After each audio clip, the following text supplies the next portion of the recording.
Hey, what's up, fam, and welcome to tonight's episode of 49 Faithfully. We're your hosts, Miriah Lee, Teran Lewis, and tonight we're joined by our special guest, Deon. What's up, fellas? What's going on? What's going on?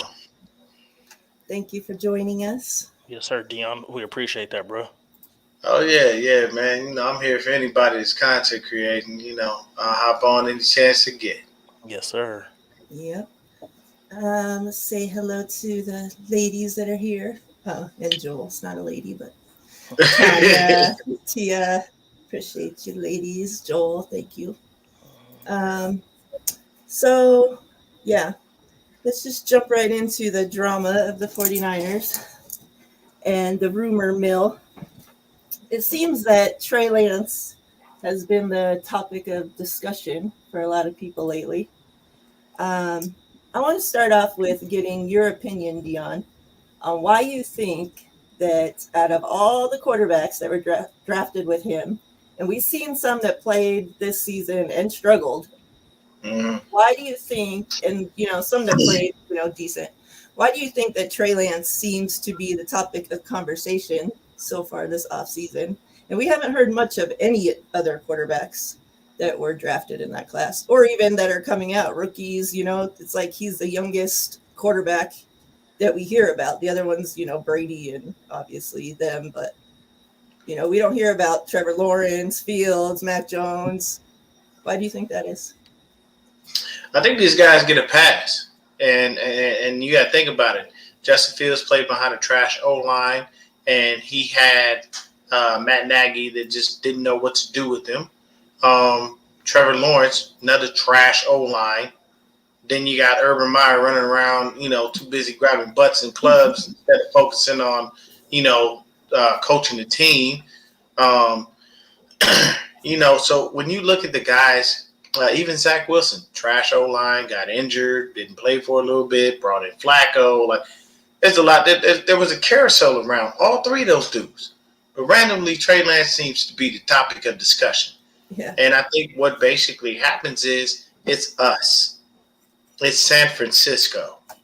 To be honest with you, I think the players hurt Trey Lance when they came out with this overwhelming support of Jimmy Garoppolo. Yeah. See, when they went out there and they was like, man, we love Jimmy. He's a great leader. He's this, he's that, yada, yada, yada, blah, blah, blah. While most of us as fans were like, man, get this dude up out of here, bro. We've been waiting for this guy to leave, and here y'all are back. And what are we doing here today? So the hard part, what's going on, Tanya? The hard part is that they focused on him, and now they're saying he isn't ready. So I'm going to say exactly what I've been saying. They do this to black quarterbacks all the time. This is not a new narrative, people. Anybody out there watching, y'all know how that works. Look how they describe Mac Jones. Look how they describe Trey Lance. Oh, Lance is a bit of a project. We have some things to go. He went to a Division II school. He didn't play the greatest competition. They're talking about Mac Jones. Well, Mac is just fantastic. He came from Alabama. He's great. He's got all the tools. He's ready. He's the most pro-ready quarterback. Anybody else notice something a little weird there? I feel like that's a little off to me, and they do this all the time. Lamar Jackson didn't run a 40 because they didn't want him to try to turn him into a wide receiver, right, or a running back. That there's reasons that certain people do certain things. Look at Trey Lance's progression throughout his high school and college career. He had to fight to be a quarterback. He wanted to go to the University of Minnesota, where he was from. Hey, man, you can play safety, maybe linebacker, but, we really don't need a quarterback.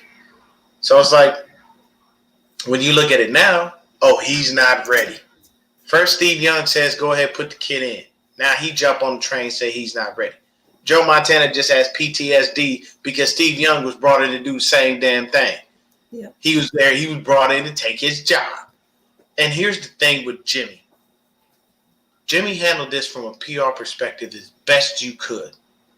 You can appreciate him for that.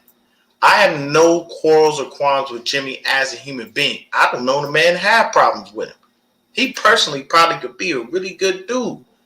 But what I will tell you is he's trash in the playoffs, and he throws an interception at the most inopportune times. He does not know where the linebackers are on the field because those seem to be the main culprits that pick him off. There's a reason that you gave up the capital to draft Trey Lance.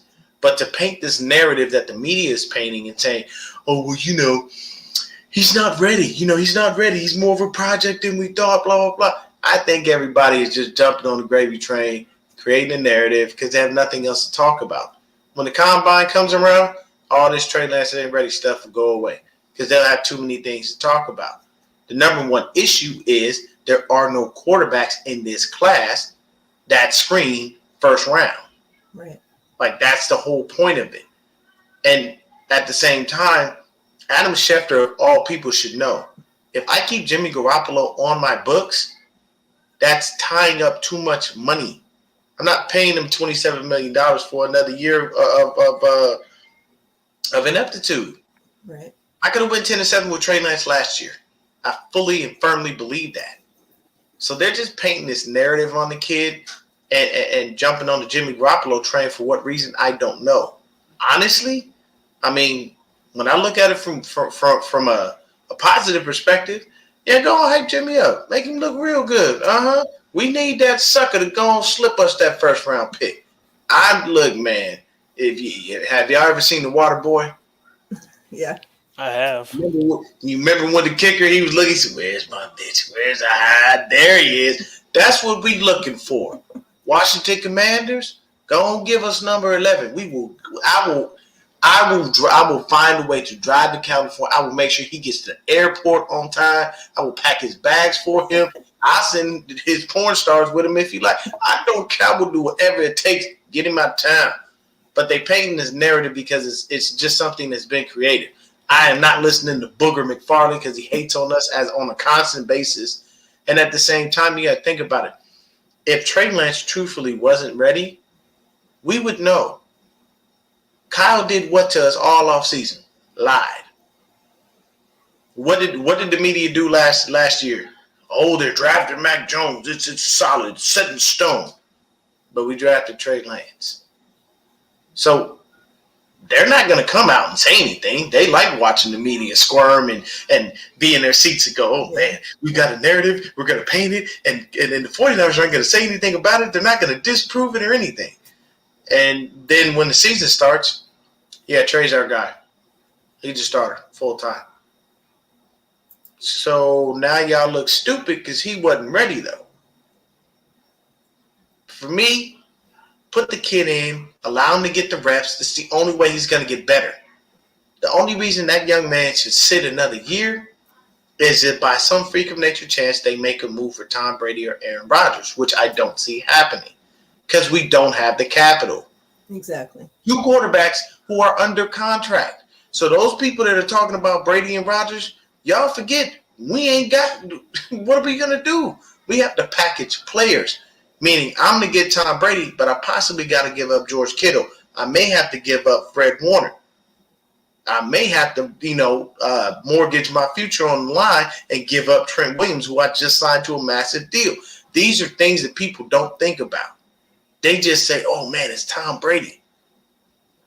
Brady would love to have played for us, but we pissed Brady off when we didn't choose him over Jimmy Garoppolo. He said it. If y'all watch The Shop on HBO, he said it. Y'all chose this MF over me? Sorry, y'all. Okay. He pulled the key and pill. You want to play. You can't do anything about that. He went out and won a Super Bowl. And what did Jimmy Garoppolo do? Nothing. So at the end of the day, when you look at the situation, it's understanding the truth of it. We as 49er fans know not to follow stupid narratives from the media because they're going to feed anything that they can to continue to get likes, continue to get clicks, and continue to get attention. Adam Schefter used to be the guy on the phone. He would tell you when a trade was happening or when certain things around the NFL went down, and he would disappear. Now, magically, he in the forefront talking about who's going to be on what team. Really? What happened with your job, Shefty? Did you forget your title? because you've never been a dude that's been that far inside. So for me, the narrative is BS. Trey Lance is ready, and go back to training camp. Why would Kyle come out and say he had the playbook down in 2 weeks mentally? So yeah, you're never gonna master the playbook sitting on the damn sidelines. You got to get on the field and execute the plays. But I can tell you this: Brandon Ayuk will have to worry about being wide open down the damn field and nobody throwing the ball to him. Deebo Samuel can go back to being a wide receiver instead of a wide back with Trey Lance throwing the ball. These are things that can happen. So if you put, the right pieces around him and make sure that O-line is stout, you ain't got no worries. So that narrative to me, BS. Yeah, I mean, to come out and say, I don't think it's a lock Jimmy gets traded after Jimmy already said goodbye. The final interviews with Shanahan and Lynch, are basically telling. Of course, they're not going to say, yes, we're trading his ass out of here. They still have to bullshit, and get through the freaking press conference. But Jimmy's up there telling you fucking goodbye. How more clear do you want it? And to say it's not a lock, it's like, well, yeah, there could be a 1% chance that he doesn't get traded, and that makes it not a lock, right? So he was in day, you could say, however, yeah, you could say whatever you want to say. DeForest Buckner was there. Everybody was there. They all hanging out with him. Hey, Jimmy was at it, brother. Look at you looking smooth. Look at Italian stallion looking up. Okay, look at your boy. Go out here, man. Do your thing, baby. Hey, man, we appreciate you. We love you. Peace. Yeah. The dream in the building. What's happening, man? Let me ask you guys this both. Because Teran, I haven't asked you this either. Do you guys feel, I know that, this was a big discussion at the beginning of the season, that if we didn't go to the Super Bowl this year and Trey sat on the bench, that it was going to be a wasted season. Do you guys feel that this was a wasted season? And explain why you feel that way, please. I'm going to say I don't think it was a wasted season. I understand the ultimate goal is to win the Super Bowl. Only way I thought that it wasn't going to be a waste season if we didn't make the playoffs. Like if we would have sat there and went like 9-8, whatever the case may be, missed the playoffs, it would have been a wasted season because now you're losing a year of production with Trey Lance. You know what I'm saying? And getting his reps and stuff in. But the fact that we made it to the NFC Championship, I don't really think that it was a wasted season because we were one game away from the Super Bowl. But as Deon said, I don't think there wouldn't have been any difference with Trey Lance at quarterback or Jimmy. You know what I'm saying? So, yeah, I don't think it was wasted. Yeah. Until he comes back. I'm kind of in the middle. Like, I'm kind of torn because I feel like, you're making it to the playoffs, but you're not, winning the Super Bowl at the end of the day. So, and that's what you play for. So, pretty much anybody could say any season that you don't win the Super Bowl is a wasted season, True. And I just feel like with Trey having to sit on the bench, now we're wasting, the other talent that we do have on the team. They're all getting a year older. They're all now a year further into their contracts. Some people now are off the team because they were only on a 1 year or 2 year or whatever, So I kind of feel, and we all know I've been a huge Trey fan from the beginning. I want him to start from the beginning, and that hasn't changed. So I'm going to say yes because of that reason. I just feel like, we could have had him get the experience that he needed. Now he's spending more time sitting on the freaking bench, 2 years now, that he hasn't played football.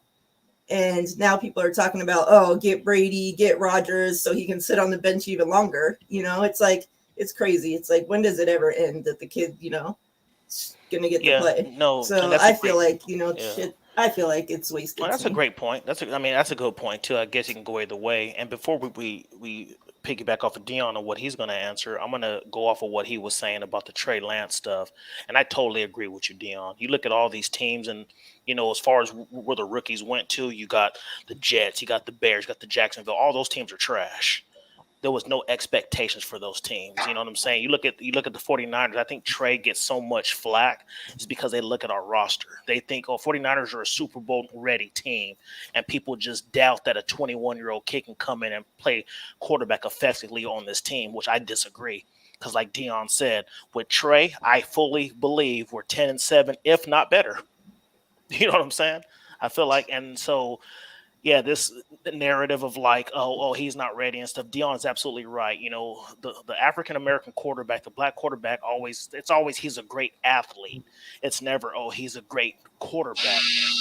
Which is comedy to me because all teams said that Trey Lance was the smartest quarterback coming out. You know what I'm saying? Like his intelligence was the best, but yet he doesn't get that. Oh well, you know he can play quarterback effectively. You know he can throw from the pocket and he can read a defense. As he's not ready and he needs more reps. Like you said about the Mac Jones things, he gets so much hate because I do feel there's people out there who feel like black quarterbacks cannot lead a football team. You know what I'm saying? That's what it comes down to. So yeah, and then two, I don't want to keep this going for a long time, but I agree with Deon too with the Aaron Rodgers, Tom Brady thing. As much as I wouldn't sneeze at a Tom Brady being on this team. There's just no way he can come here. One, we got to give up draft capital, just like Deon said, and two, who else we going to sign? Tom Brady can't win by himself. We bring in him, he's going to make $25 million. So regardless, the rookie quarterback on a rookie deal is the best way to go. I mean, you look at the Bengals. They're not going nowhere for a long time. You look at the Chiefs, you look at the Bills, they're not going nowhere for a long time because they have these quarterbacks on fresh deals. And I don't get me wrong, Tom Brady is great, but to bring him in and he's going to be making at least $25 million, if not more. You know what I'm saying? So where is the other money going? You're going to sacrifice losing a Laken Tomlinson. You're going to sacrifice losing to DJ Jones if you keep a quarterback making over $20 million on this roster. The way to go is to give Trey Lance the reins. He's making $9 million. You trade Jimmy for a first or a second, whatever we're getting for him, and then we take that $25 million and we build a roster around Trey going forward.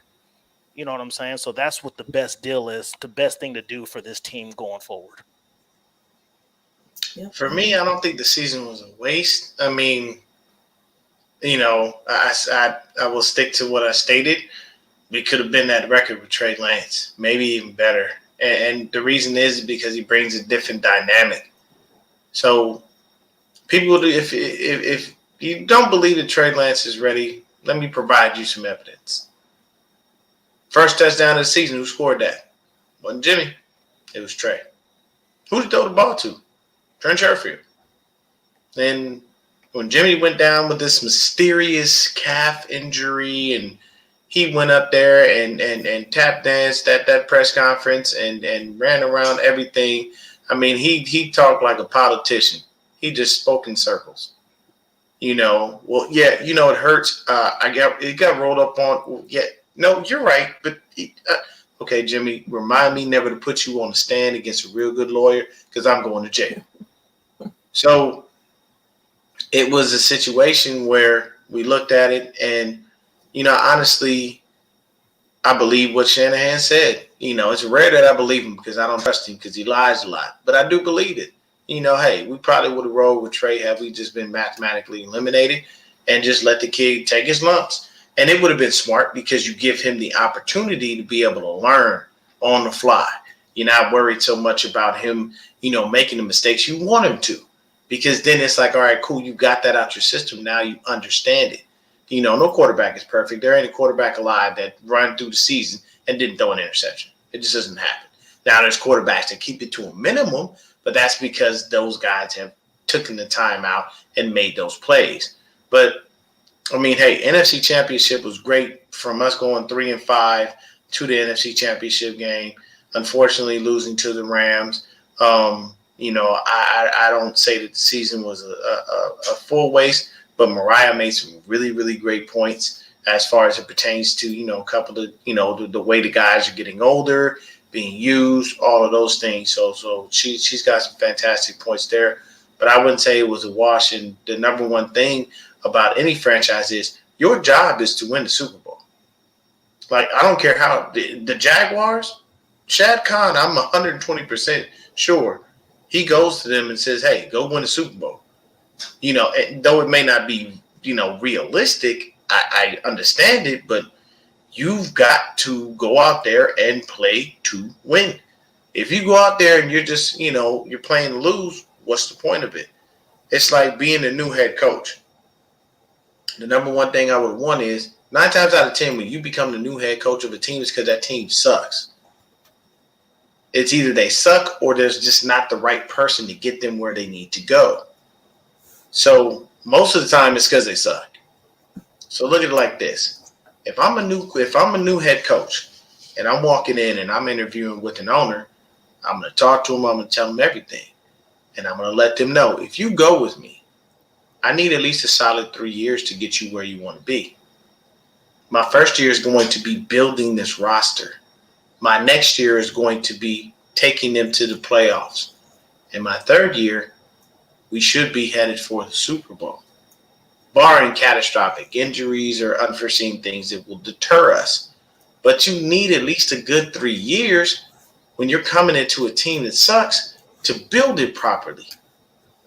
These coaches get to act sometimes way too fast. Steve Wilkes never got a fair shake. They gave that man 1 year with a trash roster and then was like, Cliff Kingsbury wearing Gucci glasses on the sidelines. We'll take him. And now look at Kyler Murray. Too busy crying like a baby and everybody saying he can't lead nothing. And people, Kyler Murray is not in 5'10".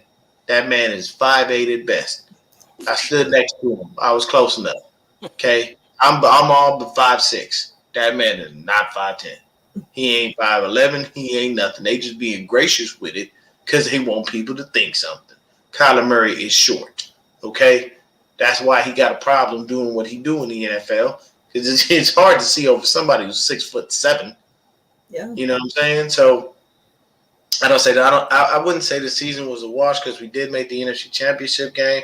But I think this next season for me would be, I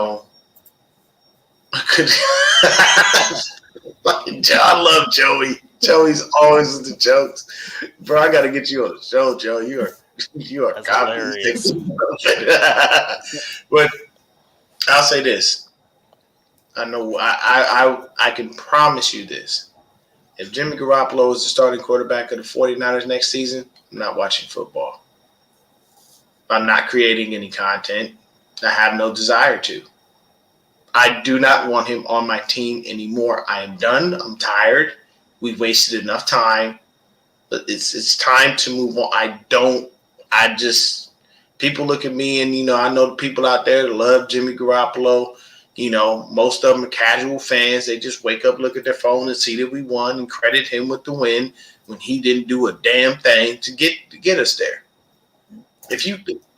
Have you ever seen a quarterback that had worse stats in the playoffs and actually had 4-2 record?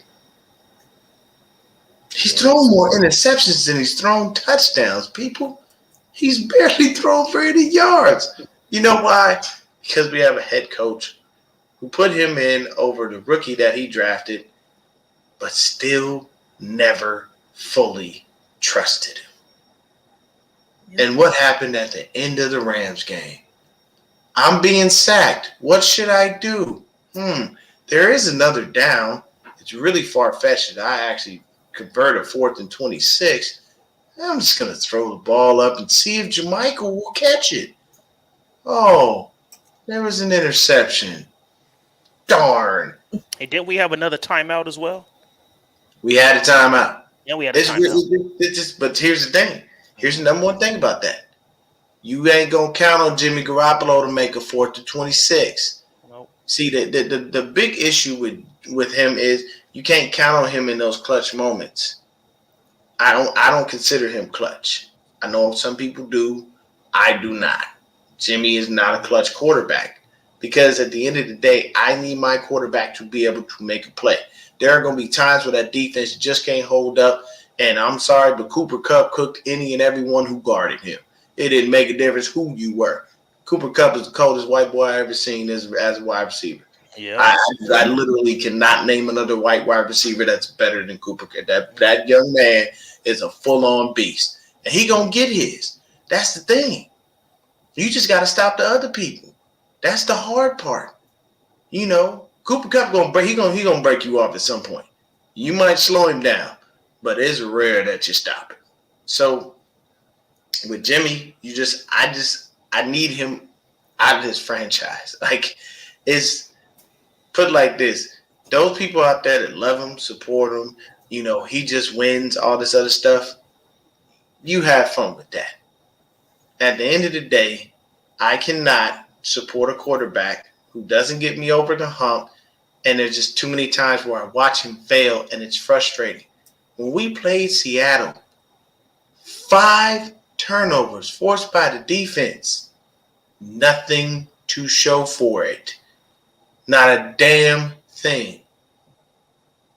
Everybody, when we played the Cardinals and Trey Lance was out there, somebody tell me and explain to me why in the preseason, if you watch Trey Lance, who were his main guys?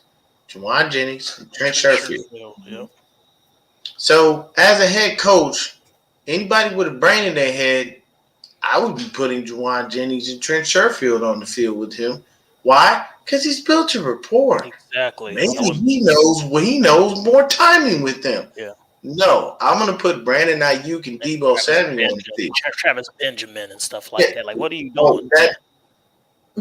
When I went to that game, Teran, I literally was 3 rows up from the damn field. I saw everything. When I saw Juwan not dressed and Travis Benjamin dressed, I was like, why? What are we doing? And what is this? And the whole time I watched that game, I felt like it was a college offense. I'm like, why did you set him up to fail? And why was he running 90% of the time? So it's just little things that don't work out. But when we needed a lift in the Green Bay game, Trey Lance showed up. Mm-hmm. When we had to play Houston, because if we don't win it, if Trey Lance is trash, we don't win that Houston game, we're not in the playoffs, people. Exactly. Right. He had a really bad first half, but it was probably him understanding things, getting the jitters out. He ain't played in a minute, So he gets on the field, and what happens? Second half comes, and he's lights out. Everybody's like, oh, it was against the Texans. At the end of the day, it is an NFL franchise, people. Exactly. These dudes get paid the same amount of money other dudes around the league get paid to do the same damn job. They all out. They got to go out there and earn that paycheck. I can guarantee you Bob McNair does not care that his team sucks. He knows that the players better get out on that field and try. You don't go out there and just lay down flat and give up. You got to try. You know what's funny about that too, Deon, is like, everybody wants to bring up, oh, it was just the Texans, but they don't take into account that the week before they went and dog walked the Chargers. Ooh, yeah. What I'm saying? Just went in there and just embarrassed them. Made Justin Herbert look like Jimmy Garoppolo. Exactly. But they don't take that into account. It's just you can't give the kid enough credit, now. You got to slow down here.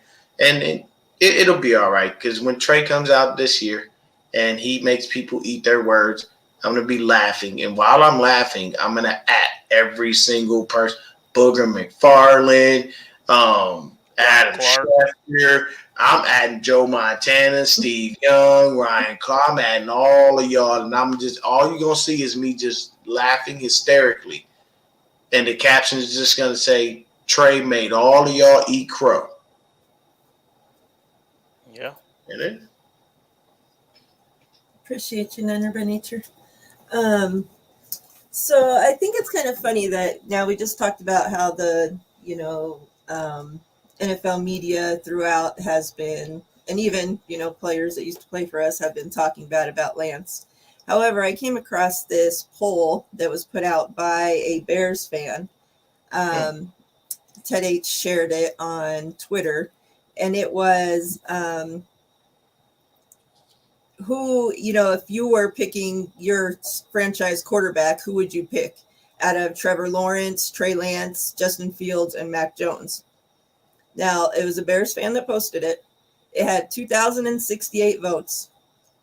And I'll tell you that Mac Jones had 6% votes. Fields had 16% votes. Trevor Lawrence, 28% of the votes. And Trey Lance, 50% of the votes. Now, that being said, I have been in other teams' spaces lately and, hearing what they had to say about their teams and, what's going on. And I have heard so many fans from other teams that have complimented Trey Lance, that, are excited that they wish they had Trey Lance, that they're excited for the 49ers, and Trey Lance. And then when you hear them talk about how Jimmy might be traded to their teams, they're not very happy about that. What they upset. Oh, yeah, they're hot. Mariah, They're tell hot. me. Mariah, tell me you was in that Washington Commanders space. Yeah. Teran, were you in there? Yes, I was. And fools were not happy. Hey, I don't care what nobody says. I love that dude that was in there after everything. Go commies. Yeah. So it's kind of funny. You can't. What? Go commies? Bro, there are people in this world that hear the word commie. It just brings up negative things. I'm just saying. You need to be real careful with your words. Sure. We live in a very sensitive society in Very today's soft. time. So, you might trigger some PTSD from a dude that had to battle the commies. Look at what's happening currently in the Ukraine. Just saying, people, be mindful with your words. But yes, you are right, Brian. They was upset. Oh, I don't care what nobody. That Washington Commanders space was the greatest space of the year so far. I was dead. Mariah, do you ever the see that guy Steelers that comes spaces, into the Steelers don't want him. That guy G-Man, the Miami, they don't want him. Yeah. That guy G-Man, he's always in our space, in the Niner spaces, and he's just like, I don't want that mediocre quarterback. It's like everybody knows it. Yeah, so it's crazy. Obviously the media wants to throw out whatever out there that, he's not ready, he's this, he's that. And Jimmy's the king, but when it comes to the fans of other teams and the smart fans of our team, like, we could see that, if you watch football and you could watch the Texans game, you could see that Trey Lance knows what he's doing, that he's improving.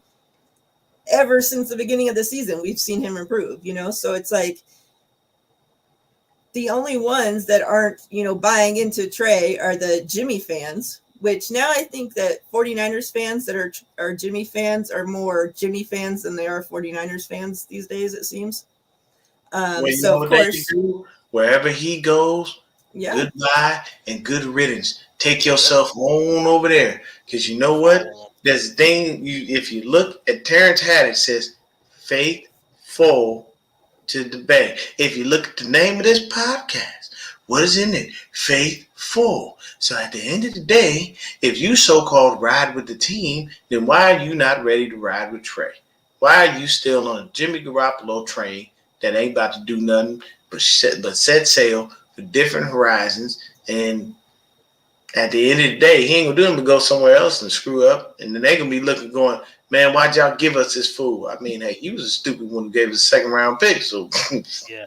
Hey, Deon, it's funny. Me and Miriah talk about this all the time. I feel like we're one of few teams, out of the 32 teams, it's probably about a handful that we go into the game. We go into every Sunday saying, well, we can win if everything else is perfect, and we bank on. We go into every game banking on Jimmy throwing an interception.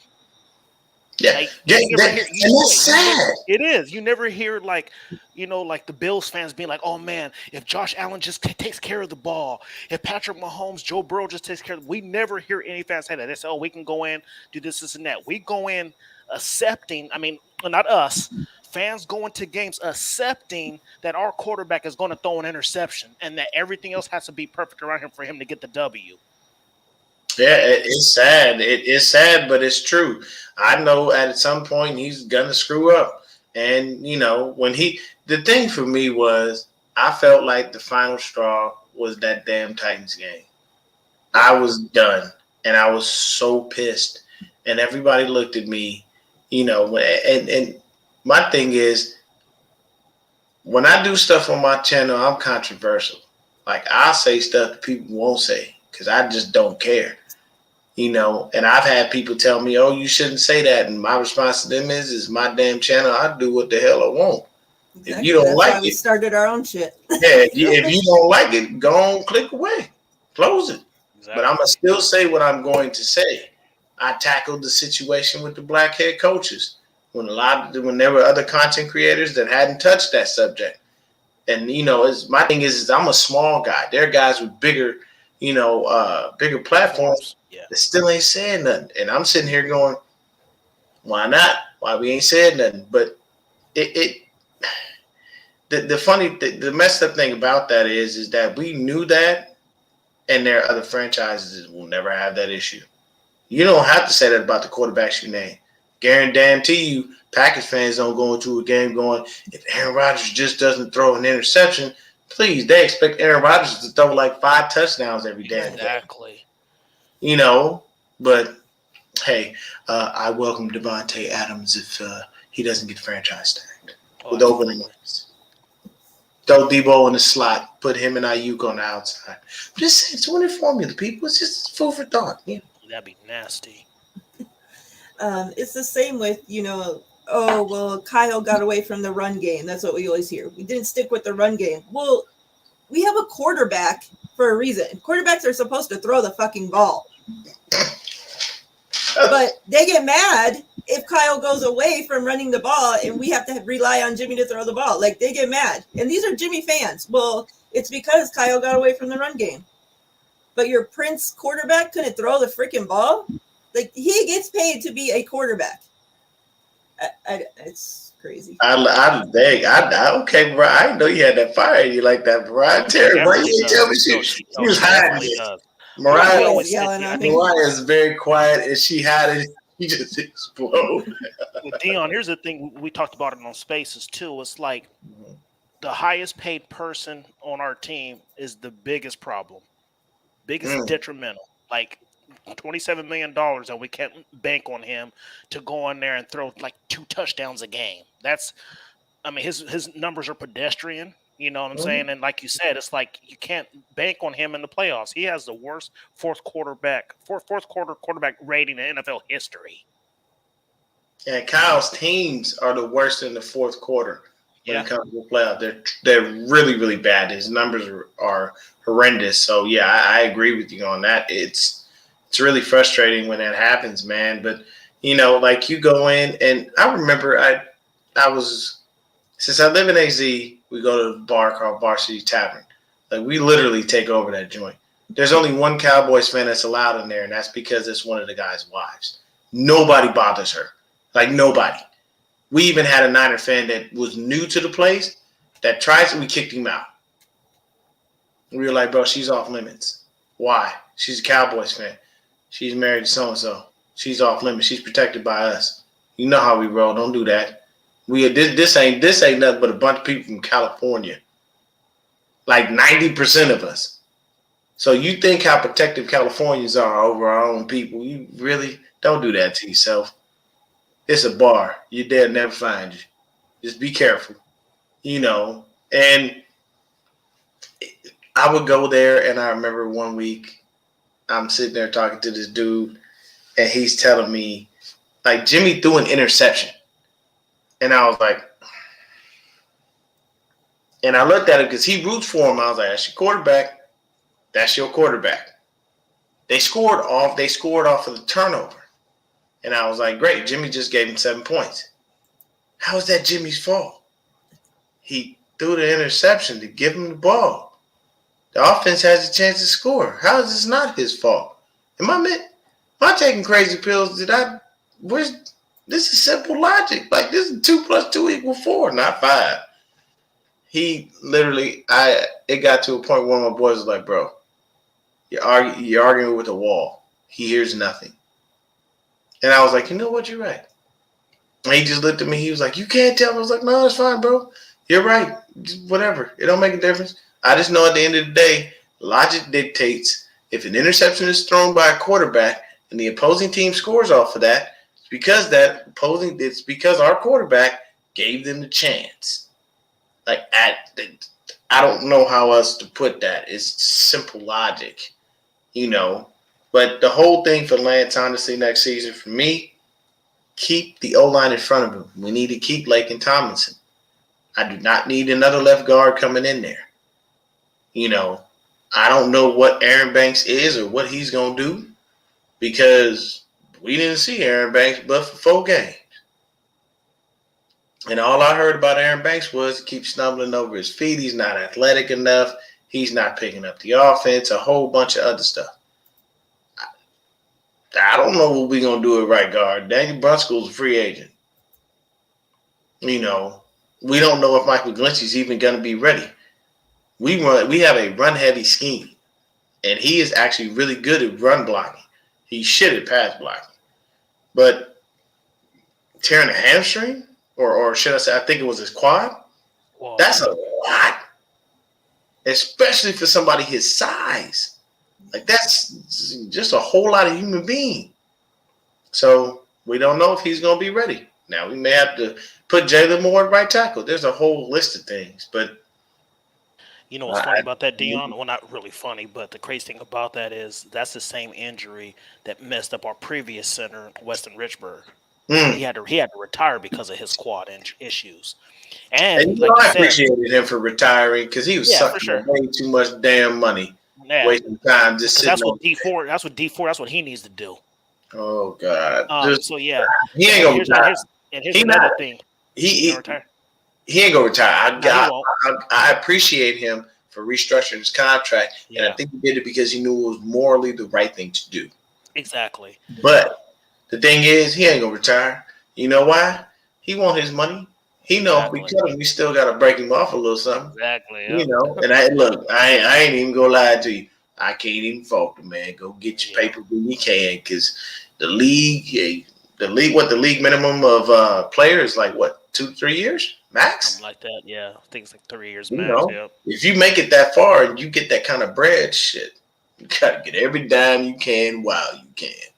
Yeah, you know what's funny about that, Deon? Like, we've been talking about it in spaces about all the free agents and stuff. And me and Jesse actually had to come on there and like put people straight because people were like, "Oh, go ahead and let Tomlinson walk if he asking for $10 million. Just go ahead and let him walk and go ahead and re-sign Ken Jones and all that." I'm like, look, the worst thing you want to mess with is that offensive line, especially when you have a first-year starter coming in with Trey Lance. Like, that's the worst thing you want. It's like, come on, man, you have to protect your investment. If Laken Tomlinson leaves, we might be in trouble. And who knows what's going on with Alex Mack? If he retires, oh my God, we're going to be in some serious trouble. Yeah. And don't think that Mike McDaniels ain't licking his chops over there in Miami because they got a lot of money. He's licking his chops like, he stole Wes Welker. Oh, he stole Wes Welker. They got money. He's looking at Tomlinson. Why wouldn't he? I think he got. I think he went and got Embry too, Johnny. He got him. Did. Oh, did you see what else did he? Did you see what else he was doing with Wes Welker? He about to have Wes Welker running routes and having one of the DBs come. Miriah, you know what I'm talking about? Yeah. He said he want one of his DBs covering Wes Welker. I'm like, Welker could. I mean, he can still run some routes. Sure. And Welker did get busy when he played. He wasn't half bad, man. He was cold. He was good. But I mean, that to me says that McDaniel is doing the same thing that Kyle did. Because we all know Mike McDaniel wasn't calling no plays. Nah. Okay. We know he had input. He probably helped with the game plan. He was not calling plays, people. Mike McDaniel was just, your OC name was given to you because you were the homie. Yep. That's what I call it. He helped out the homie. That's like me being a head coach and Teran, you're there, and I'm like, you know what, Teran? You the DC. And I come and I'm like, Miriah, I like your style. You the offensive coordinator. And everybody looks and they go, but these people, they were doing this or they were doing that. I know, but they're great. And next thing you know, both of y'all get head coaching job. All I need from either one of you is to give me a call and say thank you. I don't want nothing else. I don't need no recognition in the media. I don't need nothing else. Behind closed doors, that's what's happening. And the funny thing is, we didn't know Mike McDaniels was a brother until now. Yeah. Yeah. And got his 2 third-round picks. And got his 2 third-round picks. You know what I'm saying? And the sad part about it, and I say this wholeheartedly, is his daughter going to know that she's part black? Is she going to be raised knowing that her grandfather is black? Is she going to understand the scrutiny that her grandfather and grandmother went through just to be together? Is that going to be made known to her? Because I'll tell you this, Mike McDaniel low-key kind of came out like Tiger Woods. Tiger didn't want to admit he was black, but his daddy was black as night. So it's a little hard for you to just bypass that one, sir. Sorry, we see your father. It's a wrap. And Mike McDaniels, I'm multiracial. Nobody who's black uses the word multiracial. Yeah, that's real spill. We don't talk about that. We'll tell you we're black in a minute. I tell people all the time, I'm mixed. My heritage is all over the goddamn place. I feel like if I did one of those 23andMe or those Ancestry.com, it'd come back inconclusive. I don't know. I got my dad's side is French Canadian, and my mama's side is German and Irish, and then we got black. I don't know. I don't know what I am. I'm just a human. But typically, what are people going to look at me and determine that I'm a black man in America? You don't see that when you see Mike McDaniel. He might have a little, he probably got a little color to it, but you wouldn't notice it. You might just think he put Hawaiian tropics on his skin and that was tan. He said he didn't say anything until now, and now that makes Miami look good. Oh, we hired a minority coach. See, I care. We went from Brian Flores to Mike McDaniel, but even though I had no clue that he was black, like, come on, bro. We all know how this stuff works in the real world, but no, they will not. Tiberius, no, they will not. They will keep a tight lip on any and everything going on in that building. There will be 100 when Jimmy G's deal to be traded is in place. There will be a billion different places that he's going to go. Everybody's going to swear that they're right, and until you see him traded to wherever he is going, we won't know. Because Kyle literally him and Lynch held up the whole Trey Lance thing until the day they drafted him. They didn't even tell Jed York. They were like, this is not getting leaked. We don't want nobody to know. Keep it quiet. Did you see that phone call when he called Trey Lance Mm-hmm. the day of the draft? And Trey Lance was like, I had no idea, coach. Yeah. I had no idea. And Kyle was like, oh, he's like, I thought I gave you a vibe. He was like, nah, I didn't know. Like, you know what I'm saying? They kept that tight-lipped. So those things, unfortunately, we will never, you don't see those because they don't allow it. And that's not a bad thing, but would we like to see some support from Kyle? Yes. And the number one thing that I need Kyle to do is get fully behind him. Right. Don't give us, if you bring in a veteran to be his backup, don't give us this stupid narrative of, we're going to let them battle out. Yeah. We're not sure. We don't know. Give that young man the keys to the car, let him drive, and don't look back. If you play with his mental and his psyche and then you want to do it behind closed doors, you don't know how that's going to work out. Right. He's 21, people. He's still a kid. So these things can work differently. These kids were brought up in a different era, so you don't know how their mental functions when certain things go on. We just don't. People malign me for saying don't draft Nick Bosa. They threw me under the bus. People still comment on the video that I put up. Mind you, I was a little inebriated when I put the video up, but I just pointed out things that he did that weren't good, that if a black player had done it, it would have been all over the news. Stephen A. Smith would have took the whole 2 hours to first take to talk about it. But Nick Bosa did some things. Oh, he's just a kid, he's probably following somebody, kids make mistakes, they just learn.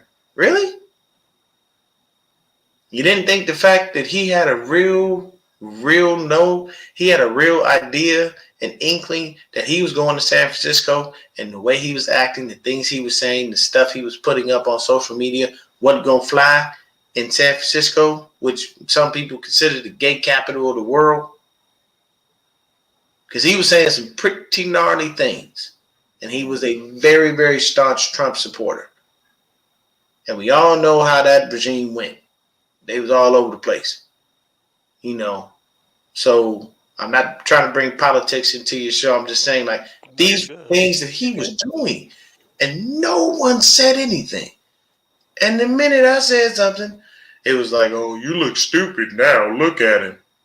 Nick Bosa has played 2 years in the league. He's been in the league 3. He tore his ACL in high school. He had a core muscle injury in college. He's torn his ACL in the NFL. You can expect an injury from the guy at some point. It's unfortunate. It's a good point. Tavarius, I truly believe that we'll hear Kyle and John stand up more for Lance once Jimmy's gone. I think they're just keeping it tight-lipped right now. I think as soon as he's traded away, and if the media is still coming out here talking this nonsense, this foolishness of he's not ready, I think Kyle will defend him then. I think Kyle will be like, no, we feel that Trey Lance can come in here and take us to the playoffs. I truly believe they will protect him then. I think just right now, everything's just so up in the air with all the quarterback situation and with Jimmy still being on the roster and stuff like that. But give it when does the year start for we can start trading players, like March 13th, March 14th, March 15th. March 15th. March 15th. I think it's that Tuesday, huh? So so that Tuesday, I feel like he's going to be gone that week. And then after that, I think it's just going to be all that talk will kind of calm down. I think it'll still be like 49ers made a mistake, blah, blah, blah. I think you'll still hear that. But I still think that Kyle and John will probably come out there and just be like, nah, I don't, we're going to block out the noise. We feel Trey's ready. This is and that. And here's the thing. He kind of pretty much told everybody he's ready. He flat out said he was looking at starting him week 1. But it didn't happen because he had that injury to his finger, whatever the case may be. And then after we lost that Colts game, he came out and said that we were going to start Trey the next game. But then when Jimmy played against the Bears and won, he goes, well, because we won and he kept winning, there was no reason to put Trey in. You know what I'm saying? So he told you right there that the kid was ready.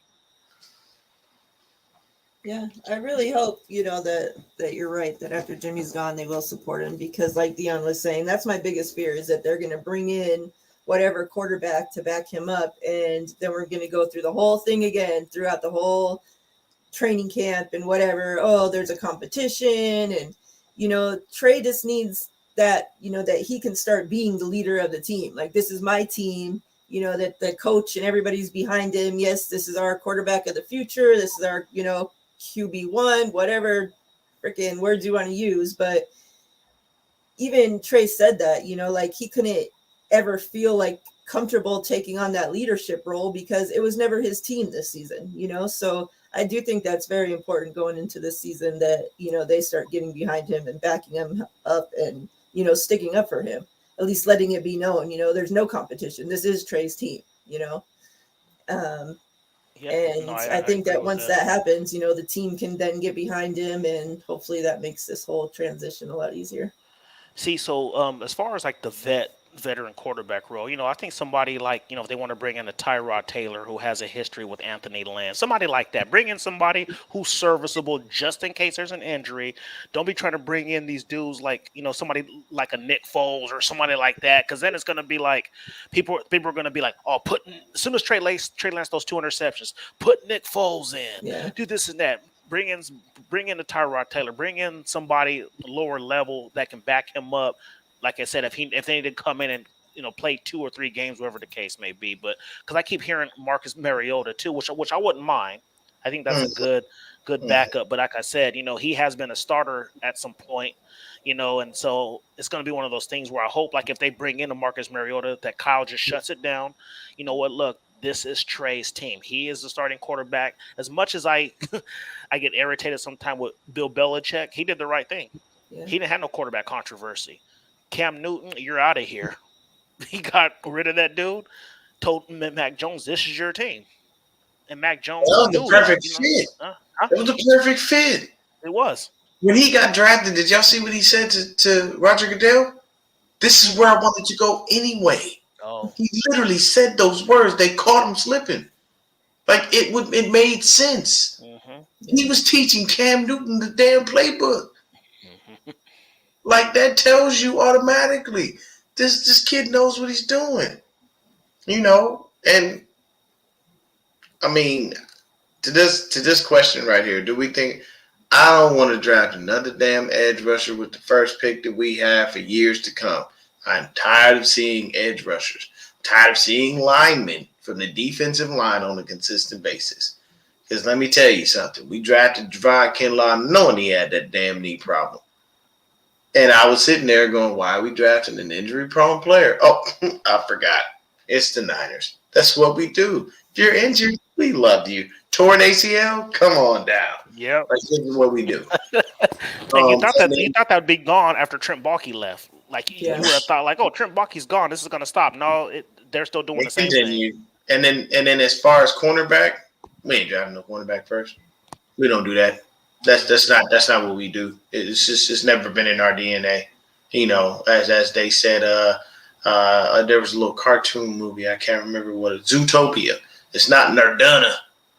You know, we don't do that. We don't draft cornerbacks first. To be honest with you, I could see these fools going out and getting a damn running back, even though we got Trey Sermon who was perfectly healthy and sitting on the bench. I could see him doing something so ridiculous. The only other thing I could think of, honestly, that we should draft is probably a center. Yes. Because a center may be there in the second round if we can't get a first rounder for Jimmy. So you can probably try to find a top-notch center that can learn properly behind Alex Mack if he decides to stay for another year. Because to be honest with you, if Alex Mack isn't there, I don't want them moving Daniel Brunskill to center. No. No. At a bare minimum, you know what you might as well do? Just throw Jake Brendel in there. Yeah. He was the one who him and Trey Lance have a rapport. He knows how to snap the ball to him. Like, well, people, the center to quarterback exchange is very vital. Like, if you screw that up and your chemistry doesn't get built, you're gonna have a hell of a time on the field. So I honestly don't know where they'll go, but either one of these, they're more likely to go edge than they are cornerback, which is only going to piss me off because if that's like you keep drafting edge guys, you keep drafting defensive linemen, and nothing works out. Nick Bosa fully healthy is a monster, and yes, you need another presence on the other side. How about you just keep Charles Omenihu? I was gonna touch on that. Let him fully start. I think the rotation with him and Arden Key was fantastic. Yeah. And Ebukam started coming on towards the end. Ebukam started coming on, and he has another year left. So I totally agree. I'm tired of the edge stuff. I keep hearing everybody says, "Oh, everybody's guessing we're going to get a second for Jimmy." So that's going to leave us with 2 second-round picks and 2 thirds. Everybody said our first second-round pick needs to be an edge. I disagree.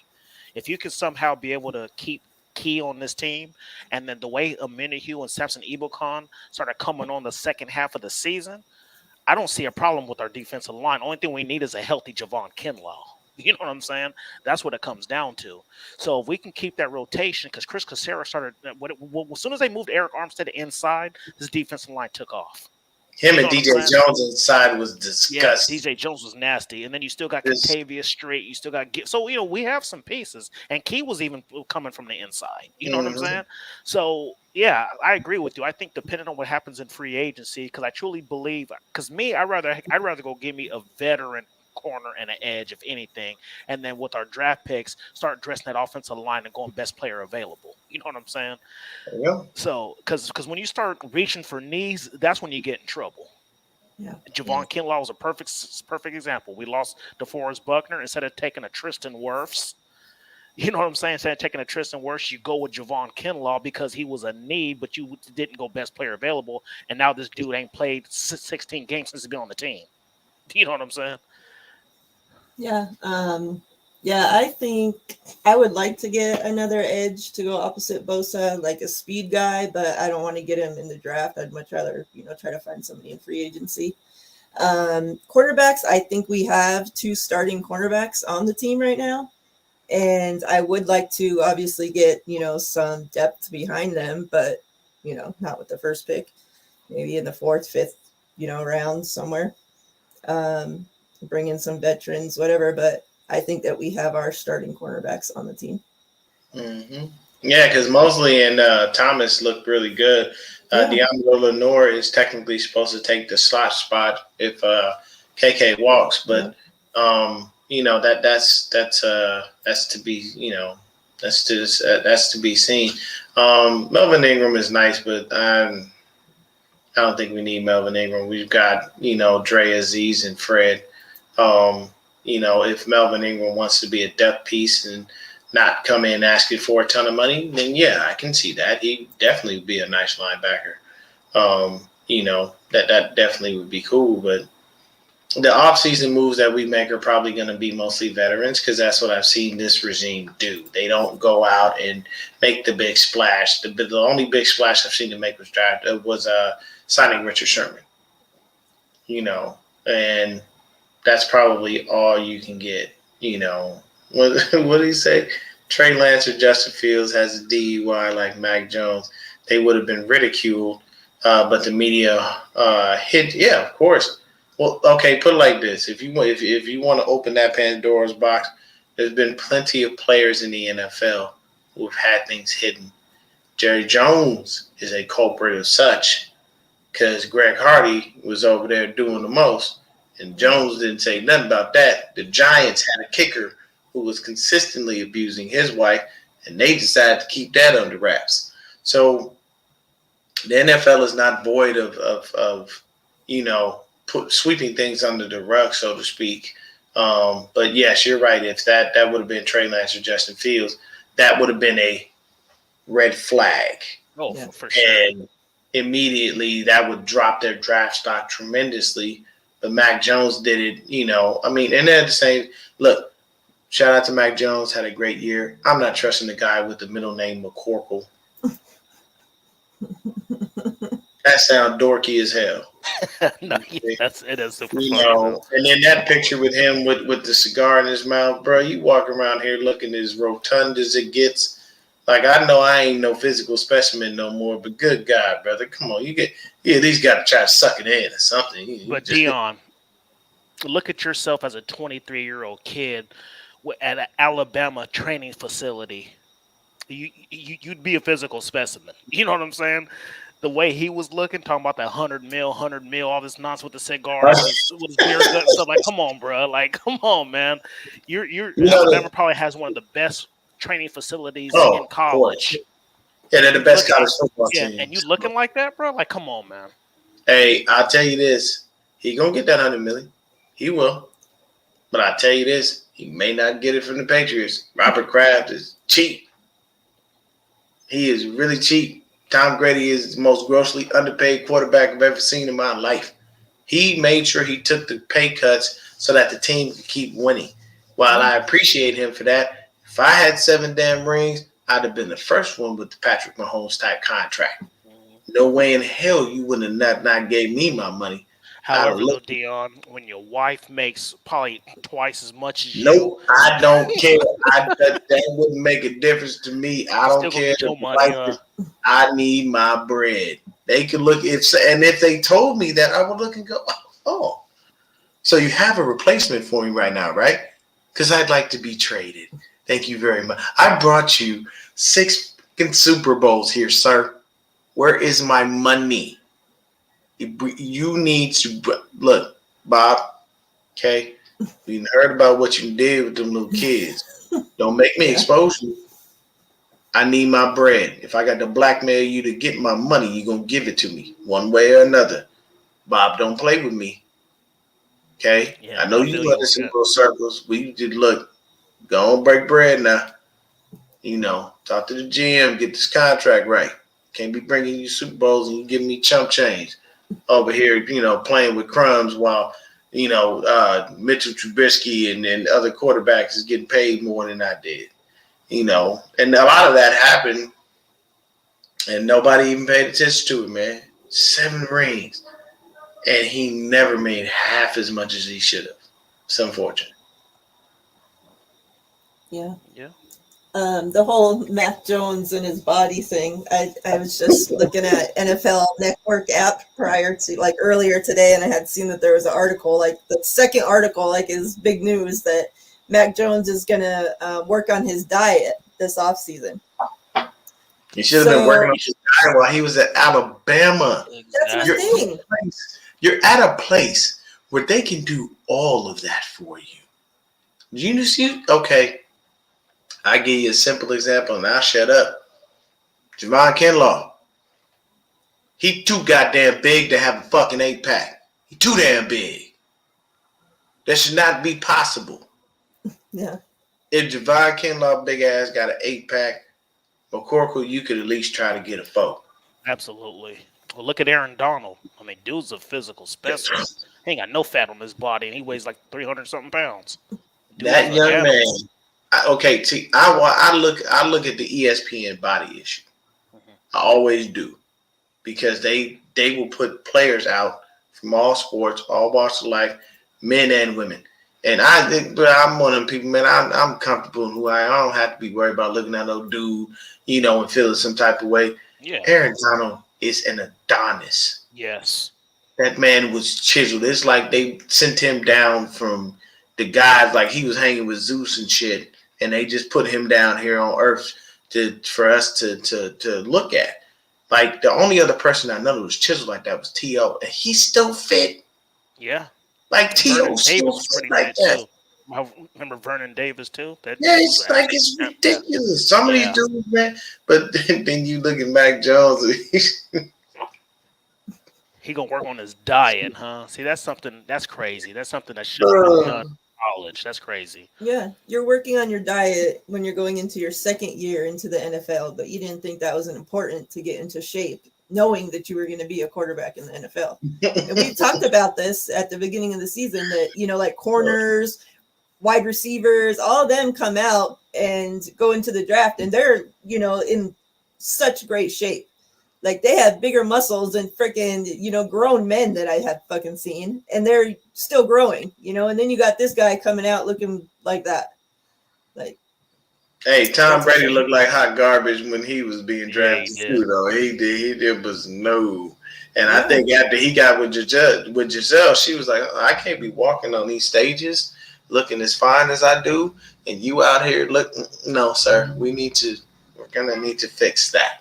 Yep. Yeah. That's why he started eating that avocado ice cream and all this other stuff. You know what I mean? He changed his diet. So yeah, I agree with you. Look, if I was in the NFL and I had that kind of money, I'd have the greatest nutritionist. Absolutely. You know what I'm saying? And I'd be fit. I'd probably walk around with no shirt purposely just to piss my wife off, and she'd probably be throwing shit at me. And I'd please do that. I'm gonna keep it a buck with you, Niner by nature. I am not a big college football guy like that. If it ain't UCLA, I know nothing about it. So I don't know who this dude is, but a 6'4" corner with the 4.3, 4.4 speed would be flat out amazing. Yeah. The thing is does he have good ball skills? Exactly. I'm the type of person, I like a ball hawking corner. I don't want you to play no zone. I don't need you playing 30 yards off the damn receiver. Can you intercept the ball? This is why I like Paul Krause, who still holds the interception record at 88. That man had, I think, like 12 or 14 in a shortened season where they only played like 12 games. Yeah, he did. He was an amazing BB. Rod Woodson, Ed Reed. I'm about to say Ed Reed was an animal. And those are the guys I like. I want ball hawks. And yeah, I did check that dude out, Cole Strange. Yeah. If he falls into that second round and we decide to go ahead and go a different route, and have somebody learn behind Mac, yeah, he would be a good dude. I still got to catch up with the HBCU Legacy Bowl because I want to look at some of the guys from there and see what they have to offer as well. But yeah, see, look, Tanya feel the same way. Look, man, I want you to – and Jimmy Ward's 2 interceptions, that's the first time that didn't happen in his career, and Jimmy Ward don't intercept the ball for no reason. It happened in the same game. Yeah. Exactly. After that, he just disappeared with it. Now, don't get me wrong.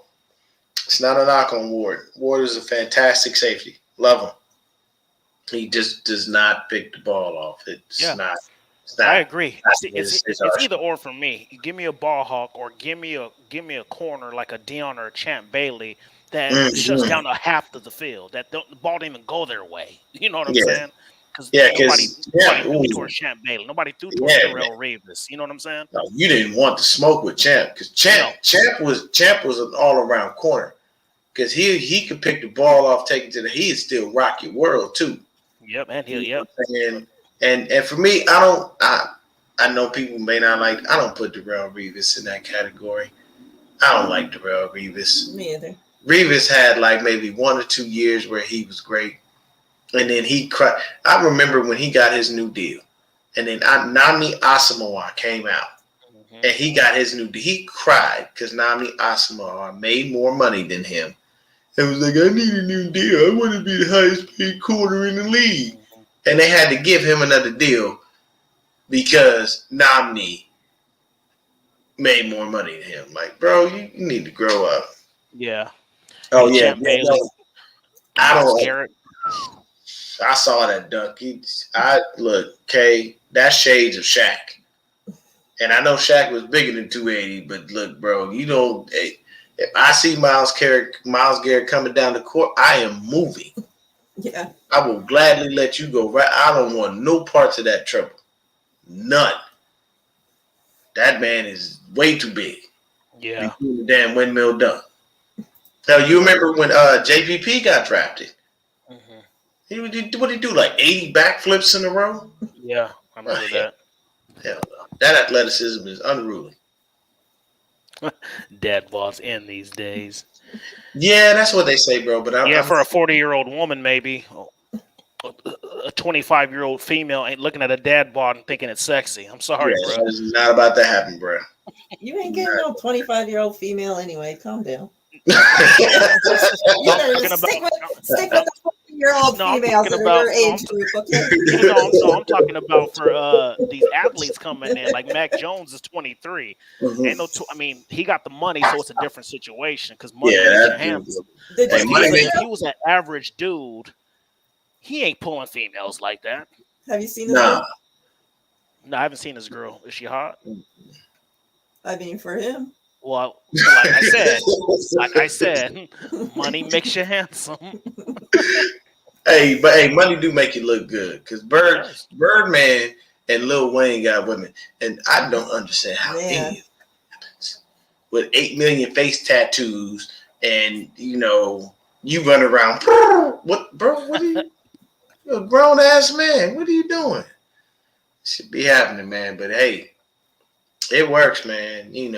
It works. Yeah, Lance gonna come in strong. Yeah, I'd love to keep DJ Jones. I love him, man. I like him, and he's something about an evangelistic person that's really cool. And if you notice when DJ Jones gets up there and they talk about contracts, first thing he'll tell you out his mouth, it's all in God's hands. Whatever the good Lord wants me to go, that's where I'll be. And I just, he made so many plays for us this year. Man. He made so many plays. He's athletic too for his size. That's another one. Yeah. That's another one. We call him from Nitty Gritty Moles. That's his doppelganger. Yeah, oh man, yeah. For real. They do look alike a little bit. Hey, look, man, they got a little bit of the same going on, man. Same goatee and everything. They out there, man, and I think this offseason is going to be very telling. I can't wait for the combine to start so I can start looking at some guys because that's honestly where I start filling in on my players. And then I'm weird like that. I don't watch college football, like I said, unless it's UCLA. And then I'll go in when the combine starts. I'll take a look at a few dudes, and then I start going to do my film work. And next thing you know, I'm like, okay, if we're gonna go this place, we're gonna go this guy, and that's how I scout college football. I can't watch it because it's too many games. There's a lot of games. You know what's funny, Deon? Speaking of UCLA, the year I don't remember what year it was. But I wanted Miles Jack on his team so bad. I was like, man, we need to draft him. We ended up getting Joshua Garnett. That broke my heart, man. I'm like, why did we pass on Miles Jack? Still breaks my heart. Oh, my God. Like, there are two players, both from Stanford, that we were not supposed to draft. One was Joshua Garnett, and the other was Solomon Thomas. Yep. Our scouting team said no. We paid him to do that job. Go look at these dudes. come back with a report and tell us, should we or shouldn't we? That's what you get paid for. But you got paid to be ignored. There was an article written, and these scouts were basically saying, we told them don't do it. These guys don't fit the scheme. And what happened? They did it anyway. Yep. So, Well, I mean, even with that running back that Kyle wanted and drafted. Glenn Coffee? No. Oh, no, the other one from, where's he from? Utah or something like that? Oh, you're talking about Joe Williams. Yeah, Joe Williams. Right. He quit on the Came team. out that Lynch was like, that he had all these issues and all this, and they, didn't want to draft him. And Lynch came out and said, we don't want him. But Kyle wanted him. So Kyle, was begging him that he wanted him. That was his guy, and so he had to give in to him. He wanted him and CJ Beathard bad. Yeah. Like those are the two guys he went to bat for, and we all know how that worked out. But Like Joe that's Williams, that's the pair you were picturing leading the team, the running back the quarterback and wide receiver. Running back combo. Yeah. Like, come on. Yeah, that was funny when he drafted CJ Beathard, because I looked and he was like, I just saw something in him. Oh my God. You saw something in a quarterback from Iowa. Anybody in here can name a quarterback from Iowa that was great in the NFL? Not I one. can't. I know I can't. I can tell you right now, most franchises don't even have most college franchises, or should I say universities, don't even have a quarterback that's won 2 Super Bowls. The only one that does is Alabama. That's literally it. And 9 times out of 10, the Heisman winner never wins a Super Bowl. Right. Nope. So at the end of the day, the decisions that are made sometimes just, you look at it and you go, why?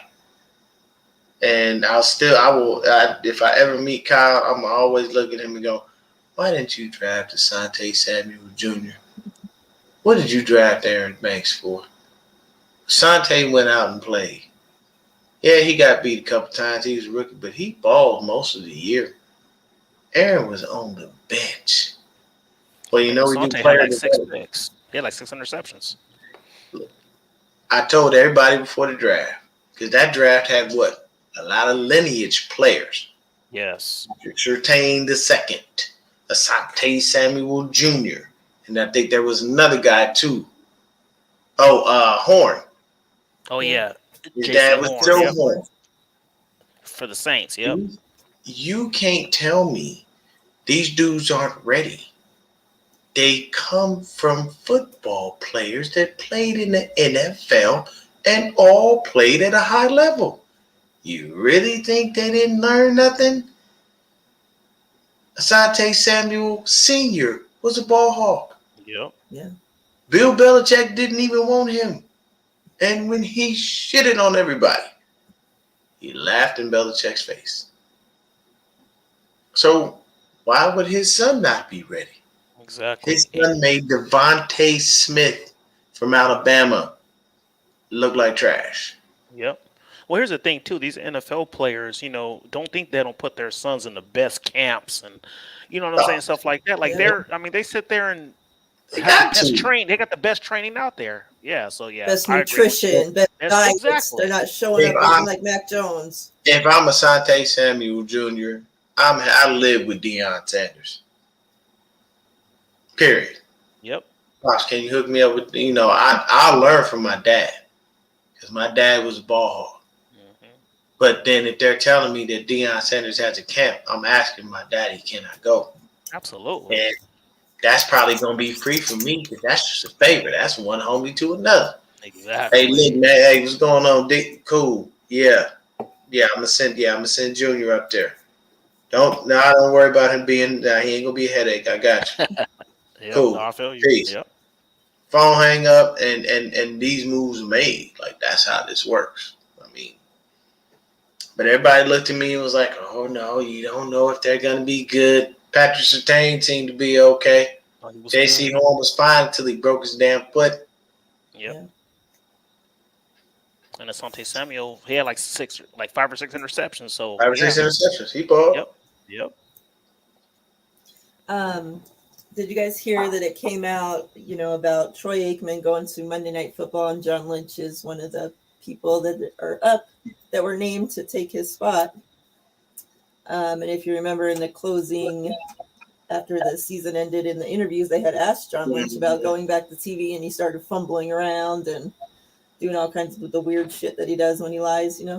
And, she said the weird shit that he does when he lies. and he said that, that, what do you say, like you get offers from time to time, but, the 49ers are my main priority right now, or at this time, or whatever the hell he said. Do you guys think it's a possibility that he ends up taking that spot? Not me. I think he sticks with the Niners. You'd be dumb to go back to television. Maybe they'll pay you a little bit more, honestly, but I doubt it. Not me. I think he stays. I think he stays at least this year, for sure. And depending on the success of the 49ers, like if we're back in the NFC Championship or go to a Super Bowl, I don't think he leaves, because I think he wants to finish what he started. You know what I'm saying? But yeah, I did see that thing where Amazon. I guess Amazon's the one who owns the network. I don't know what was going on, but I saw something that said Amazon approached John Lynch and asked him if he can be pretty much the one on Thursday Night Football. Thursday Night Football, because now they own it. It won't be on NFL Network anymore. Yeah, you have Prime to watch Thursday Night Football. And then, so I don't know what happened with that. I don't know if the money wasn't right or he just turned them down or what. But yeah, I did see that, Miriah. Yeah, I heard that, that he probably would be making more money, and that, it takes more time that he can spend with his family, if he's on the TV side, less headache. Not all you gotta do is go out there and commentate on the game that you know and you know how to play. Yeah, like, I mean, that's why people like Tony Romo as a color commentator. Yeah, he's good because he knows the game. He's very intelligent. I just don't like him if he has to call anything near with the Cowboys, because he's one-sided as hell and he's just sitting up there, loving everything about it. But I mean, the same with Troy Aikman. Yeah. Here's the thing too.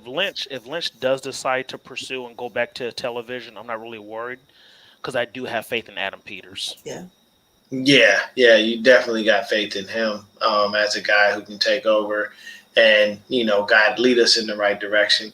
And the number one thing is sometimes you got to fight people on certain things. You got to actually tell them, no, I'm not doing that because this isn't the right guy. And I think that's a lot of what happens. People say, they don't know how to say no, and when you get to that point, it's like, oh, man, I gotta give you a dude I know ain't about to work out. And then when they don't work out, I'm petty. I'll run up and tell you, I told you so. Stupid. I told you so. Yeah. The only thing I like about Troy Aikman and Joe Buck is at least they get the players' names right. Some of these dudes that be commentating, they be calling people all kinds of stuff. Oh, yeah, they're terrible. McFarland was one of the biggest culprits of it. He's an idiot. He'd be out there just doing all kinds of stuff. I bet you they call him Booger because he probably ate boogers when he was a kid. You don't get the nickname Booger for no reason. That's or true. You walk around with snot all over your nose. It's and you was one of them kids. Yeah, and you was one of them kids that just never cleaned it up, and you just walking around with the crust all over your face.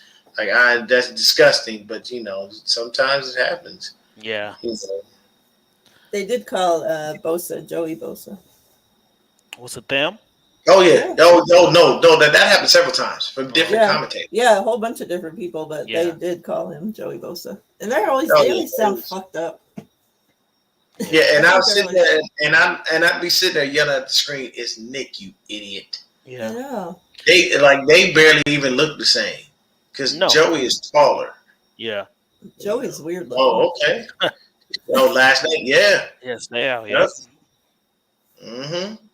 Hey, but that's part of it. Cousin, I think. Is your cousin or your uncle, Tanya? Is her uncle? Yeah. Yeah. And Heat Man, that man, the bad boy. Can't say nothing. He was come in and rock your world, but be careful, man. I know because my buddy was he's a diehard Charger fan. One of my best friends, man. And he still got the Junior Seau jersey he Cousin. had when I met What him. is her cousin? Okay. Yeah, I met him in 6th grade, and he Okay. still got that damn jersey. The numbers are all but worn off. You can barely make out the word Seau, but he never got rid of that jersey. And I remember I had to call him and talk him through it when he died, because he was heartbroken. Like he was like, man, I don't know but he was like, bro, what do I do? I was like, I can't, I don't know what to tell you, man. Yeah. I don't, because when Bill Walsh passed, that broke me. That hurt.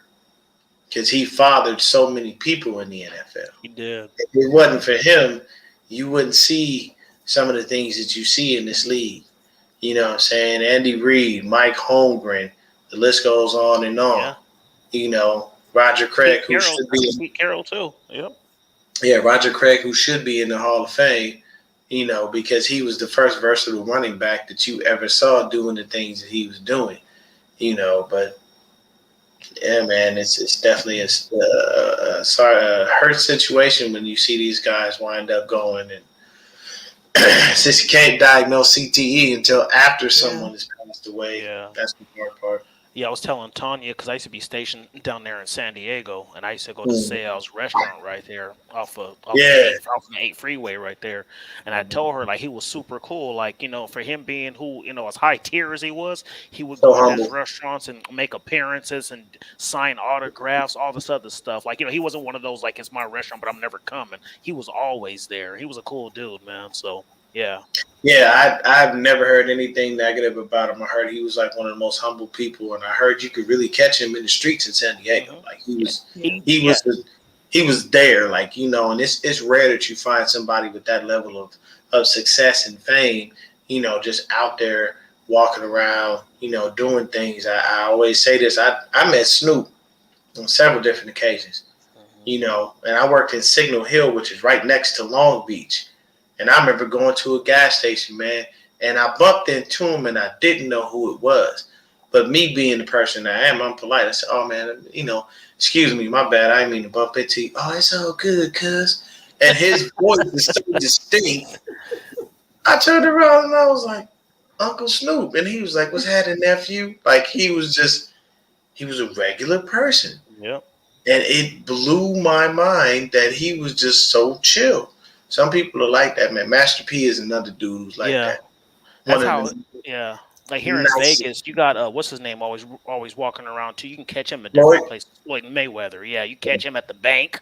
You catch him just chilling, man, and he just like like he'll shake your hand. He's a cool dude, man. Like I don't agree with what he did in his past, but he's a cool cat. Like you catch him anywhere in Vegas. Yeah, Snoop and like Master P is one of those people. He's so intelligent, man.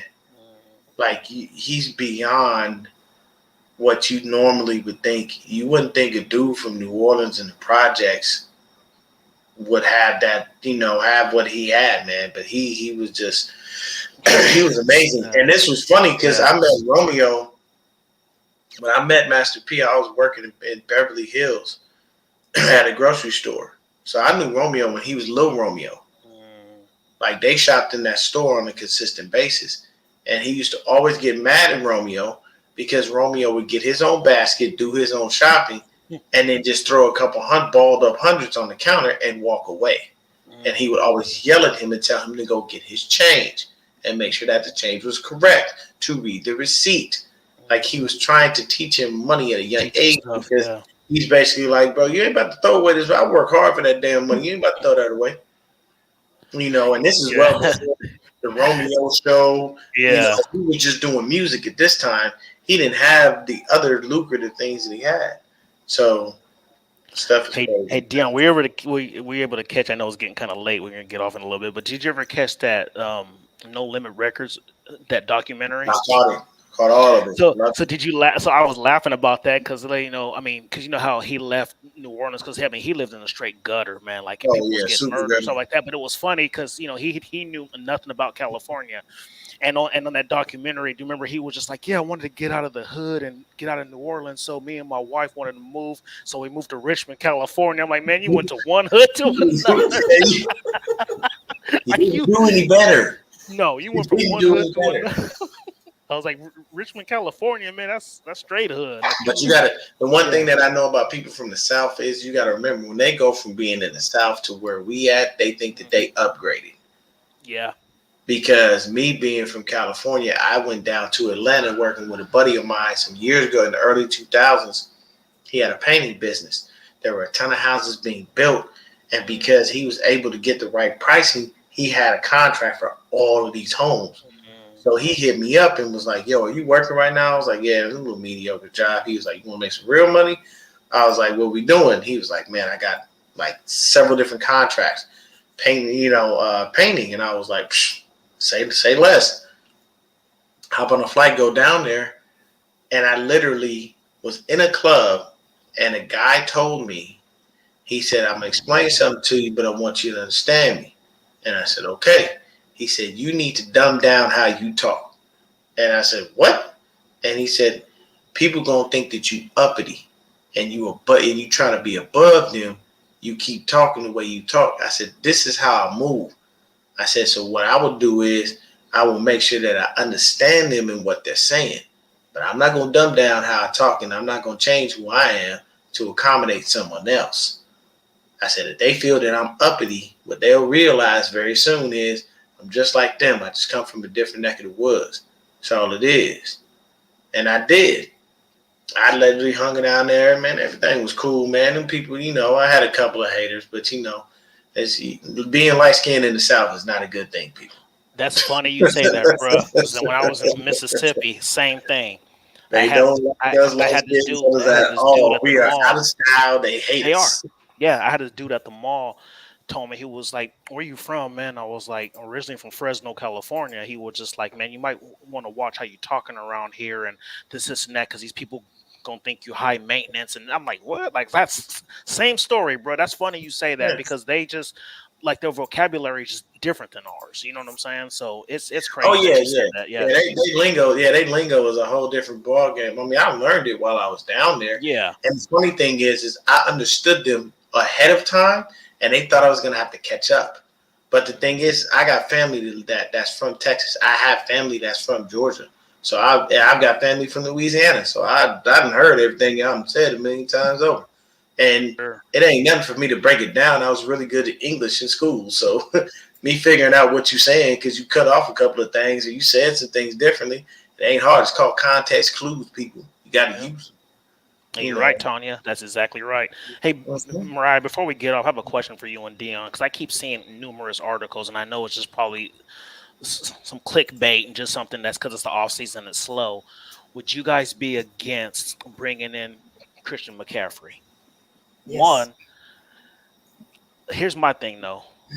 To play running back, I don't want him to play running back. This dude has high level receiving ability. I Mhm. wouldn't mind bringing that man in if he took a pay cut, like we restructured his contract and him playing slot receiver.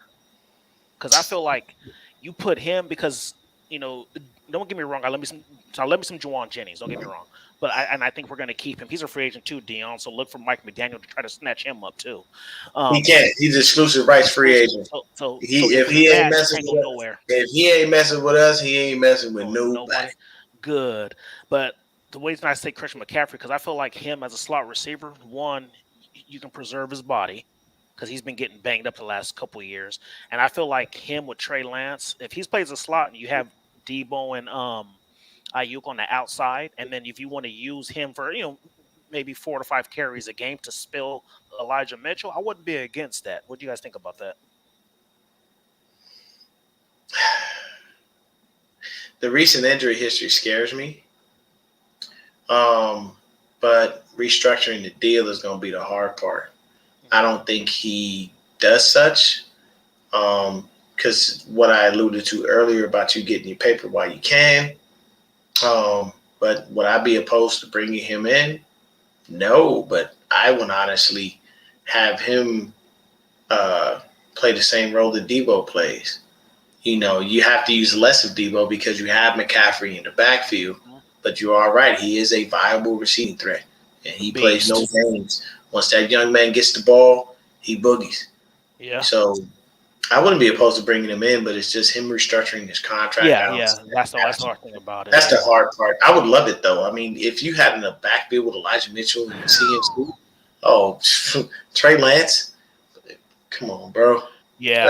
That's you don't give Kyle Shanahan a player like that because he's only going to just destroy you further with the scheme that he has. As long as the offensive line is proper and intact, it would be good. But what do you think, Miriah? Yeah, and to before she goes, I was gonna say too, obviously it would be great if that all happened and stuff, but I think a cheaper option would be a Cordell Patterson.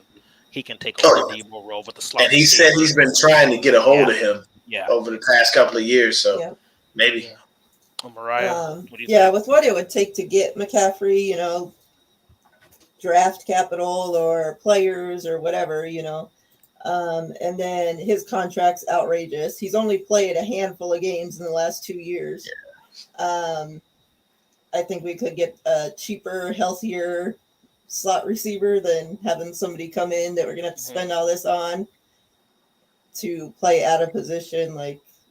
I'm not for that. Yeah, it's a little hard. And Joey was saying that does Carolina pay $18 million in dead cap? Not that. They ain't doing that. Most of the time, when you trade a player, you're banking on the team taking, the bulk of all of that money, that salary, to go along with it. But I don't. Yeah, I have to agree with Swanson. I don't want anybody that's injury prone. Though when healthy, he is one of the best running backs in the league, if not the best. It's nice, but I honestly would have to say no. I don't even know if they bring back Raheem. A 1-2 punch with Raheem and Elijah would be good. But, I mean, and I think Raheem will be ready by training camp. Oh, he'll be ready by OCA. Yeah, he did everything early. Yeah. And, we luckily don't have to worry about him doing stuff late, but technically he's an unrestricted free agent, so he can do what he wants. But I don't know. I mean, if they do, hopefully they bring him back on a small deal, a little 1 year, little 1-2 year deal, make an incentive laden and call it a day. Yeah, Swan, I agree with you. I don't want any more injury-prone players either. It was just something I've just been seeing all over, the timeline on Twitter. Everybody's like, 49ers could be interested in Christian McCaffrey, who we should have drafted over Solomon Thomas anyway, but that's another story.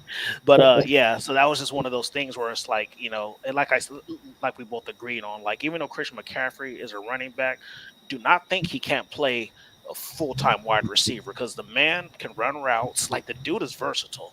You know what I mean? He's a beast, man. But yeah, I agree with you guys though. Cordell Patterson, a Braxton Berrios, or somebody like that. Somebody like a small guy who can also handle punt and kick return duties as well. So.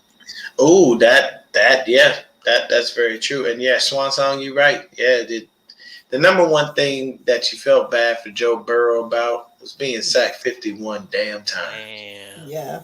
That O-line was worth nothing, and he just had to keep getting back up, and you give Joe Burrow credit for being able to do so, because, I mean, I'm sorry, if I get sacked 9 times in one game, ain't nobody getting shit for Christmas. Yeah. I ain't feeding none of y'all. I ain't down when they don't talk to me. Yeah, they destroyed that man. However, especially coming back from that injury, and then you give him no protection again. They should have shored that up in free agency. But I will say, even though they needed offensive line, Jamar Chase was the correct pick. Oh yes, he was. Was he ever? Preseason, everybody swore him down. He wasn't nothing. He came out in the season and made everybody eat crow. Man. But I honestly, there are teams that their drafts would be pure offensive linemen. The Jags, the Bengals, the Bears. You shouldn't draft nothing. Your whole draft should be from left guard from left tackle to Right. right tackle. Right tackle. Yeah. Like, you shouldn't be thinking about anything else. You better make competition go in, because there's no. Oh my God! Like Justin Fields, he had to move so much. Trevor Lawrence, you knew he was in Jacksonville, so that was already a negative. And then Travis Etienne going down. Oh yeah. So That hurt. That hurt. that hurts you. I mean, you got your boy with you, and then your boy ain't there. That's messed up. So we'll see what happens, throughout the course of the season and in the off season. But people, it's Trey Lance time. Yeah. Don't let the media fool you into thinking that Jimmy Garoppolo is going to be anywhere near here. He won't, because if Jimmy Garoppolo stays, I'll personally go Tanya Harding that ass. So Trey Lance has to start. Coming at you with a lead pipe to your knee. Bop! We're going to hold you to that. Because I don't want to see his ass again. Yeah, no, not at all. Closing thoughts, and we'll get out of here. Deon, let everybody know where they can find you if they haven't already. You see the name right there, 9erGang Podcast. That is where I'm at on YouTube. You can follow me at SwiftD on Twitter and 49er_Deon on Instagram. I put up content. I try to make sure I do it week by week. I'm gonna start right. See, look, Swan Song. I need you to get out of my head. But I'm going to start a thing on the off season and talk about some of these teams that are in cap hell, like the Saints, $70 million over the cap. Sweet baby Jesus, you got to pray for them people. That's all you can do.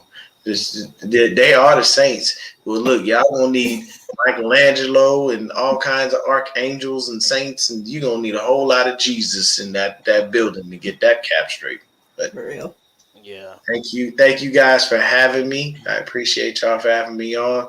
It's Trey Lance season, man. There is no other question about it. We will trade Jimmy for whatever we can get, and it is what it is. Yeah. Yeah. And just some closing thoughts from me. I agree with you, Deon. It's Trey Lance season, and I know it's enticing trying to bring in Aaron Rodgers and Tom Brady. I'm ready to roll with the kid. I'm ready to roll with the kid, man. You know what I'm saying? Dante's Inferno. Seriously, that's real talk. So I'm ready to roll with Trey Lance. I think this kid has it. I mean, I don't know how you can go away with watching that Texans game and think the boy's not ready. I mean, he has all the tools. He's gonna explode this offense. You know what I'm saying? Like, Kyle has never been able to had a chance to pick his starting quarterback. And I know he had C.J. Beathard and Matt Ryan's, all this stuff, but those were people. Matt Ryan was inherited to him, and C.J. Beathard was just wanted to be grouped as a backup. He got to go in and pick his quarterback because what we saw in Atlanta, and that's why I say that Trey Lance has MVP caliber, because at one point was Matt Ryan never considered the best quarterback in football, yet he still won an MVP. And I feel like Trey Lance has that same capability. You get the right piece of him. People still forget because George Kittle had to be used as a blocker because we had to run because our quarterback couldn't throw. I don't see that. I don't see that this coming year. I see George Kittle being a receiving threat, and that's going to open up this offense. I mean, to the max. You know what I'm saying? I missed that so much. So did I. All year long. It was painful. And another thing, people, remember this: just because the Rams won the Super Bowl, that don't make Matthew Stafford no goddamn Hall of Famer. Yeah. Matthew Stafford barely went to the damn Pro Bowl. Yeah. He won one Super Bowl. Okay? Matthew Stafford was Dan Marino. He was the modern day Dan Marino. He could throw the ball a mile. He would throw for 4,000 or 5,000 yards. He'd get you a bunch of touchdowns. But he never went anywhere. And congratulations to him on winning the big one. Sucks that the Rams didn't have nobody at their damn parade. But, I mean, it is what it is. Because that's the funniest shit. That's my closing thought. Ha to the Rams for having a parade and nobody showing the fuck up. Yeah. And I'm, before I give it to Miriah, I just want to say everybody in the chat's been supportive of everything that we're saying. And, we've been on spaces and stuff, and I've heard people like Sersky and you saying, like, if Jimmy G plays, I'm not going to watch football. And that doesn't make you any less than a fan. Yeah. Because I've heard people say, "Oh, you're not a real fan if you know." If fans want to see what's best for the team, and Very much so. Jimmy on this team is not what's best for this team. So I have no issue with fans like Deon or Sersky or Sam or Swansong saying, "I won't watch." That doesn't make you guys any less than a fan than me or Miriah if we watch. So that's all I wanted to say. Yep, I agree. Um, NFL Combine next week. We will be Yeah. having Jordan Elliott, Splash Cousins, who will be there, either coming on live while he's there on our show next Thursday. If we can't work that out, he'll be on here the following week. So we'll get some good info from him. Oh, that's big. That's big. Splash Cousin, man. He's tapped in seriously. Yeah, Mhm. yeah, I'm excited for that to get some inside scoop on who we could be, looking at here. Um, and Deon, I appreciate you coming on. I know Absolutely. we've been trying to get together for a while, so I appreciate you for making that happen. You're welcome anytime. Yeah, I appreciate everybody for hanging out with us, keeping the chat going. Everybody have a wonderful and safe week, and we will see you guys next week. All right, fam. I appreciate you guys. Thank you. All right.